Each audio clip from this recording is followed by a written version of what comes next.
अस्सलाम वालेकुम दोस्तों, मैं हूं असलम आलम और आप देख रहे हैं गल्फ़ एक्सपर्ट। दोस्तों, आज की वीडियो में कतर से रिलेटेड कुछ अपडेट शेयर करने वाला हूं।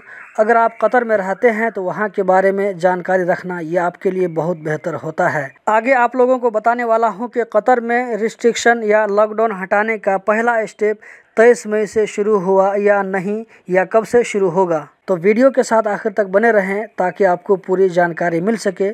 तो वीडियो शुरू करते हैं।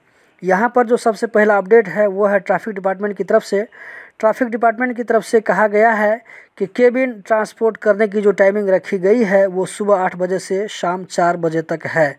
आप लोगों ने देखा होगा कि रोड के साइड में कहीं कहीं पर छोटे बड़े केबिन रखे होते हैं, तो कंपनी को जहां ज़रूरत पड़ती है कंपनी वाले उसको उठाकर लेकर जाते हैं। दोस्तों, कतर में मिनिस्ट्री ऑफ हेल्थ की तरफ से 6 वैक्सीन को मंजूरी मिली हुई है, जिसमें सबसे पहले नंबर पर Pfizer, BioNTech, Moderna, AstraZeneca, Covishield, AstraZeneca, Johnson and Johnson और लास्ट में सिनोफार्म है। अबू समरा पोर्ट पर पैसेंजर कस्टम डिपार्टमेंट के head incharge Abdullah Al Jabir ने कहा है कि ईद की छुट्टियों के दौरान लगभग 17,000 लोग और 6,300 गाड़ियों को जो कि सऊदी से कतर आ रही थी, इनको वेलकम किया गया। कतर में 23 मई को 574 लोगों को कोरोना के खिलाफ प्रिकॉशनरी मेजर्स को न अपनाने की वजह से इनके खिलाफ कानूनी कार्रवाई की गई है, जिनमें से 436 लोगों ने फेस मास्क नहीं पहना था। दोस्तों, कतर में 9 मई को ऐलान किया गया था कि 4 स्टेप में लॉकडाउन या रिस्ट्रिक्शन को हटाया जाएगा, जिसमें पहला फेज 23 मई को शुरू होना था। लेकिन साथ साथ गवर्नमेंट की तरफ से ये भी कहा गया था कि लोगों ने अगर एहतियात किया तो 23 मई को ये रूल लागू हो जाएगा। इसका मतलब हुआ कि अगर लोगों ने एहतियात नहीं किया तो ये 23 मई से शुरू नहीं होगा बल्कि 28 मई से शुरू होगा। यहाँ पर ईद के बाद कोरोना का ग्राफ एक बार फिर से थोड़ा ऊपर हुआ, फिर नीचे हुआ, ऊपर नीचे होता रहा, जिससे पता चलता है कि गवर्नमेंट ने आम लोगों से जो उम्मीद की थी वो 100% पूरा नहीं हुआ।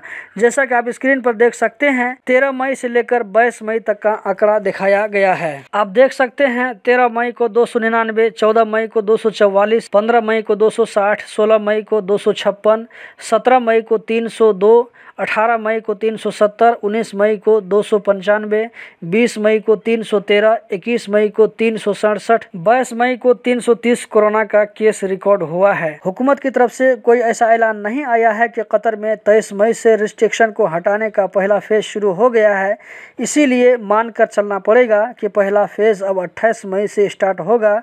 28 मई से जो रिस्ट्रिक्शन हटाने का पहला फेज शुरू होगा, तो इसमें क्या क्या होने वाला है इसको किसी आइंदा वीडियो में डिस्कस करेंगे। कतर में 23 मई को पिछले 24 घंटों में 283 कोरोना के नए केस रजिस्टर्ड हुए, 175 लोकल जबकि 108 बाहर से आने वालों में। पिछले 24 घंटों में 353 लोग इस वायरस से रिकवर हो गए। एक डेथ का केस भी सामने आया है। कतर में अभी तक टोटल 22,93,240 कोविड-19 की वैक्सीन लोगों को दी जा चुकी है, कम से कम एक डोज। इसी तरह 58.1% एलिजिबल लोगों को कोविड-19 की वैक्सीन का कम से कम एक डोज मिल चुका है। तो दोस्तों, यही थी आज की वीडियो। उम्मीद करता हूँ जरूर पसंद आई होगी। कतर से रिलेटेड इसी तरह की जानकारी हासिल करते रहने के लिए चैनल को सब्सक्राइब करें, वीडियो को लाइक करें। बहुत बहुत शुक्रिया।